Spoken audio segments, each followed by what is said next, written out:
You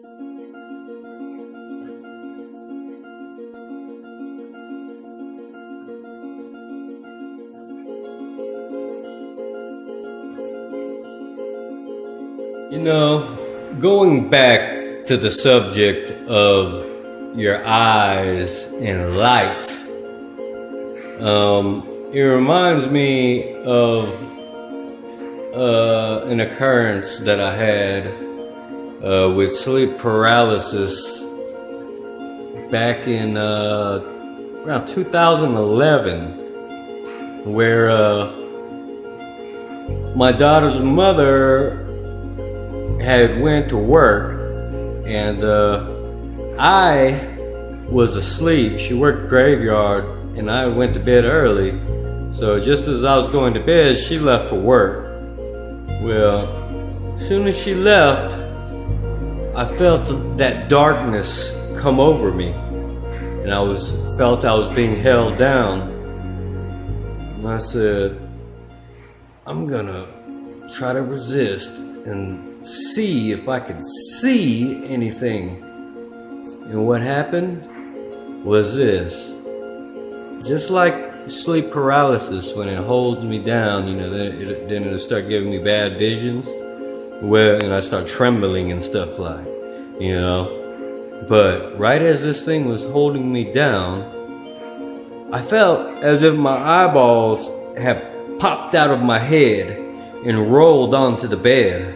Because that's the line of sight that I had. I was seeing as if my eyeballs came out of my head.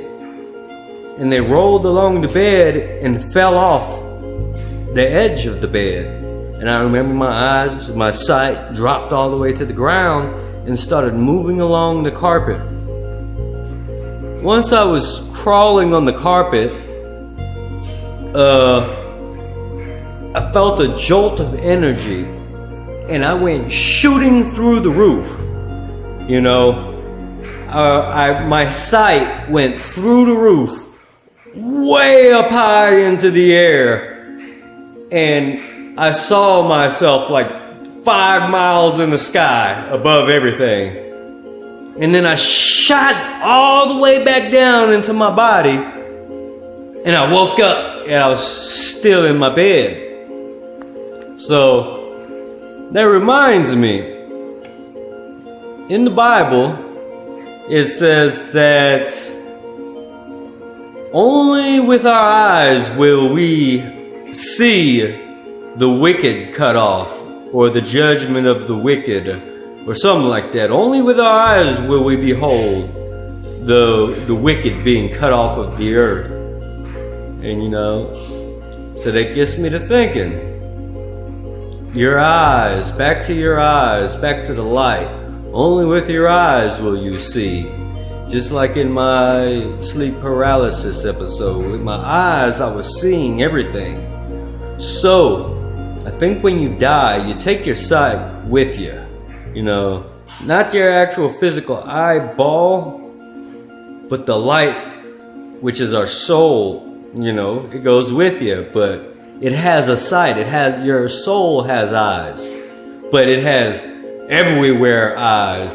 Not like God's eyes where he could see everywhere, but in your eyes you can see everything at once. It's a little more different than, although God did make our eyeballs, maybe that's how God sees, and it also reminds me of animals and every living creature that has eyes and ears.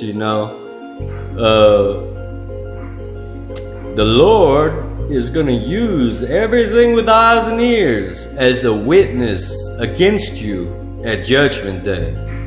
So when you thought there was nobody watching, even though in the back of your heart you probably knew God was watching, but what about that little ant that was in the house that time, or that squirrel that saw you out there in the woods? You know what I mean?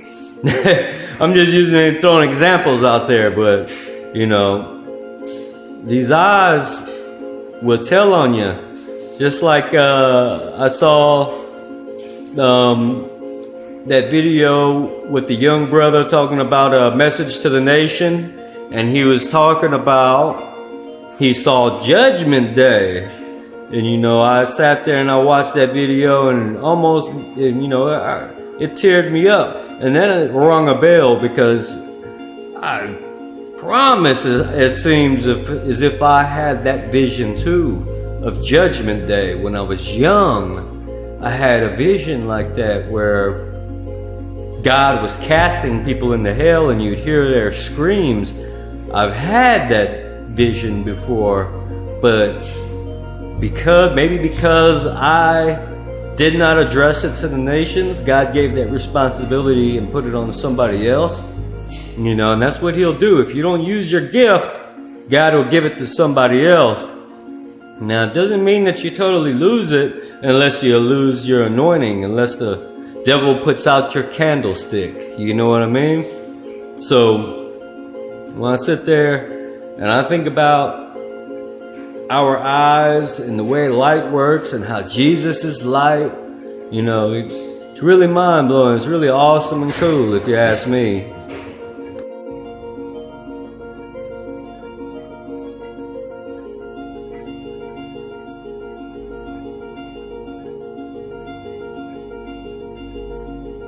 October the 2nd, the most traumatizing and awakening day of my life.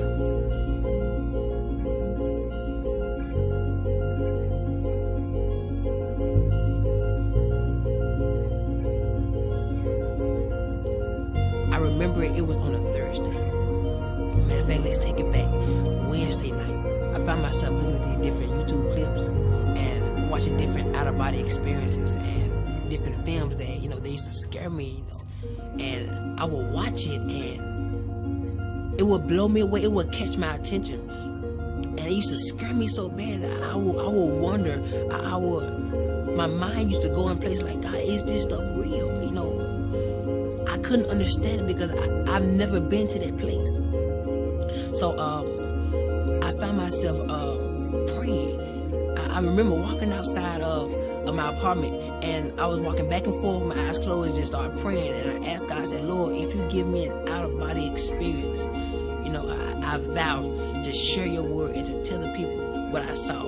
You know, not expecting that God was going to respond back to it, because I was just praying out. I was just praying, you know, not actually looking for a response. And after that night, the next morning, that Thursday, October the 2nd, I had a dream. And my spirit left my body. It was like I was in my apartment and my spirit got pulled out of my body. And I would go in these different trances, bright colored lights. It was white, like, the best way I can explain it would be shoo, shoo, shoo, all the different flashing lights. And I appeared before a blue sky with no clouds. It was like a blue place. No land, no trees, no grass, no water, nothing. There was nothing there but a blue atmosphere. And I would see this atmosphere goes millions of miles upon millions of miles where nothing existed. It was like nothing was hidden. Everything was real. Everything was before your eyes. You could see it.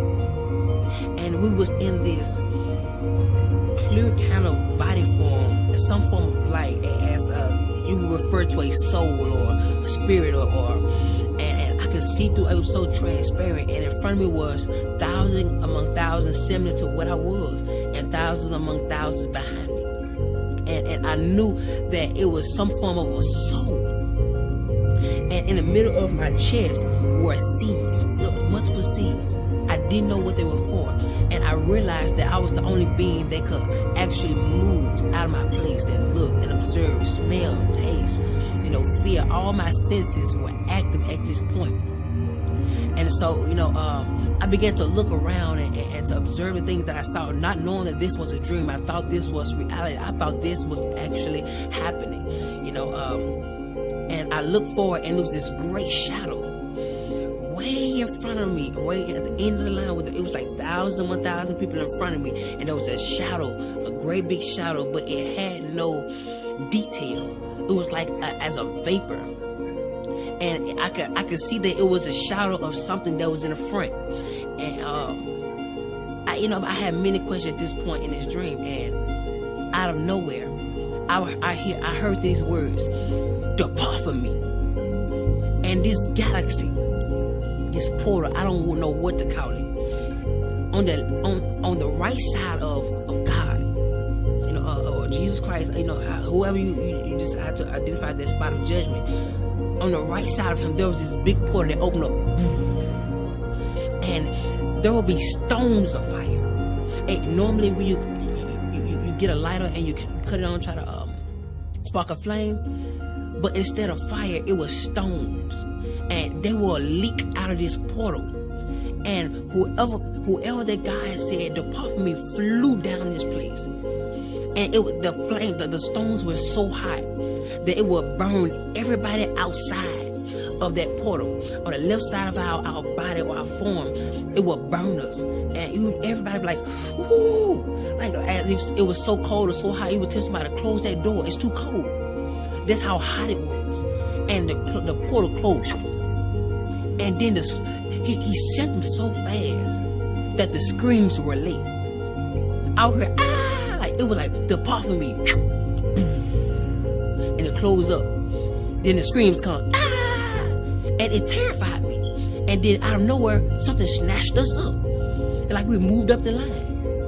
And I began to think, I didn't understand where we was. I'm like, oh my God, maybe this is judgment.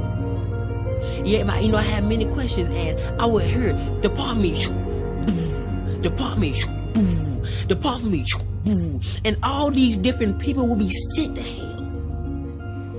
And the part that scared me the most was the people that were getting judged. You could hear when God was talking to them, and you could hear everything they got judged from. So if somebody went to hell for something that you knew you struggled with in your life, you know where you were going. And so I'm just seeing people go, sit there, boom, boom. And I'm seeing the flame, and it's just constantly burning everybody outside that haven't been judged yet. And I could hear some of the people talking to God, and I remember there was a woman, blonde hair, and God was talking to her. He said, "I'm not judging you for what you put on Facebook, but I'm judging you on how everybody else received it." 300,000 people were led astray by one of her Facebook posts. And he said their blood was on her hands. And out of nowhere, he said, "Depart from me." And I'm talking about, I couldn't express how powerful his words were. It's as if he said, "Depart from me," and everything shook. Boom. And she was sent with great force. And the portal opened up. Boom. She was going to fly. And it would close. And her scream was so late. It terrified me. And people, adultery, fornication, so many different things that I could actually hear. And people in front of me were terrified because a lot of those people were struggling or went through the same situation, and they never repented. So 1,000, 1,000, sent here. They would go, they were flying. They was flying so fast. I've never seen something so fast. And it got to the point where I was next in line, and he called me up, and he started talking to me. And keep in mind that our life held us hand to hand. So anything we did in our life, our life testified against us. So you couldn't lie because your life testified. Say, "Yes, you did. You did this. You did this at this time. Yes, you did." And whenever God would speak to me, you would see a big scream, like you would see, as if whatever God says, it comes to life. And so he started talking to me, and he started telling me everything that I could have did better. And at this point, I'm like, okay, God, I could do this better. I did it. I did okay with it, but I could have did better. So he began to say other things, and he brought up this specific woman. And he asked me, why didn't I forgive her? And he gave me her specific name. I'm not going to say it. He gave me her specific name. And I knew exactly what he was talking about. He asked me, why didn't I forgive her? I said, I did, God. I did forgive her. He said, well, if you forgave her, when you get on the phone and talk to her, why is it that you treat her like the situation happened all over again? And I'm like, God, but I did forgive her. He said, well, if you forgave her, why are those seeds still in your chest? And I looked down. I was like, oh my God. That's what those are for. Those are seeds. of what I did in my life, the things I didn't forgive. So he was talking to me, and I was like, oh my God. And he told me, he looked at me and said, because you didn't forgive her, I didn't forgive you some of your sins. And I was like, oh my God. And he started telling me so many other things, and he ain't told me not one good thing yet. And at this point, I'm getting terrified because my mind is starting now going to a place where I'm imagining how hot this fire is going to be when this portal opens. And so, I'm scared. I didn't know how to explain how terrified I was. Words can't describe. When you meet God face, words can't describe how terrifying it is to look your Creator face to face. Where there's nothing hid from Him. There's nothing. Your inner thoughts are revealed before Him. Your perception, how you feel, everything that you hosted in this body is presented before Him. And so, I got to a point where I didn't want to hear God no more. I was really turning my head because I was afraid that, it's already made His mind up. I was so afraid, and so I turned my head, and He would just come and tell me everything that I didn't do right, or I should have did better. And at this point, I knew I was going to hell.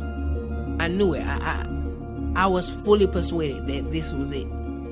So I turned my head, and I was like, I don't want to hear no more. My mind, I'm just really trying to imagine how hot hell is going to be. I'm like, oh my God, Lord, I have no more chance. If I go down there, I can't come back. Like, Lord, please don't send me to hell. Please, like, God, please. I'm begging you. And I'm more terrified. I was more terrified than I can express. And so I turned my head, and at this point, I no longer wanted to hear what He had to say, because I knew at this point, I was going to hell. And I would have my head turned, and out of nowhere, there was this warm feeling that would come over the interface of my soul. And I would turn my head, it would go in slow motion, and the tears would fly from my face. And I looked at God, and I was looking at His judgment. What was going to be my judgment? And He looked at me, He said, face to face, you don't get it well done. You get it, you barely made it. And He stepped back and said, come. And at this point, I was so confused. I'm like, oh my God. And on the left side of God, heaven would open up, so soft, with brilliant lights. The colors were undescribable, like colors I've never seen before in my life. It was so pretty, so amazing. And the colors would blossom as they grow, and the heaven will open up so gentle. And I will walk toward that direction, and my hand would go in the portal. And when my hand went through, it got bigger. My arm went through, it got bigger. It was like I was growing into a mature state of a glorified body. And so my leg went through it, got bigger, and you can see how big I got on the other side. And how my soul was being transformed into a glorified body. And my body would go through it, and the only piece that was left behind was my leg. And right before my last foot got in, I woke up. The dream scared me so bad. I was underneath our living room table for hours. I was so terrified. I was terrified to move. I was terrified to do anything because I was afraid it was going to be added to my judgment. I thought that was the judgment. That didn't feel like a dream. I could feel, I could taste, I could tell you how it made me feel. Everything was so alive in the dream. And at that moment, I was asking God, why did you give me this dream? He said, because I want you to warn my people that the things which you saw are the things that shall be. And I didn't realize that what I prayed for and the vow I made before God, that He was going to fulfill it. Now He's looking for my hand to be fulfilled. So that's why I'm here talking to you right now. Forgive. Let go. I couldn't describe how many people that allow for unforgiveness to grow in them, and it caused a bitterness, which caused them to do things that they got judged for. That thing caused them not to make it to heaven. I I was terrified. It was so many people went to hell. And it felt like I was the first one. Like it was thousands among thousands of people in front of me. That is scary to me. So today I encourage you to get it right with God. Get it right with your fellow friends, your enemies, the church hurt that causing you to attack people inside. Go get it right. Because hell is not worth it. God scared me so bad in this dream. But I knew it was for a reason. So today, choose love. Accept Jesus Christ as your Lord and Savior. Believe that He died on the cross for your sins and my sins. And that He died, but He arose on the third day. Believe that He's the Son of God. Read the scripture and apply it to your life. So that when Jesus comes back, He don't see your flesh, but He see His word. I encourage you today. Forgive. Love. And watch how God changed your life. I thank you for watching. Be blessed.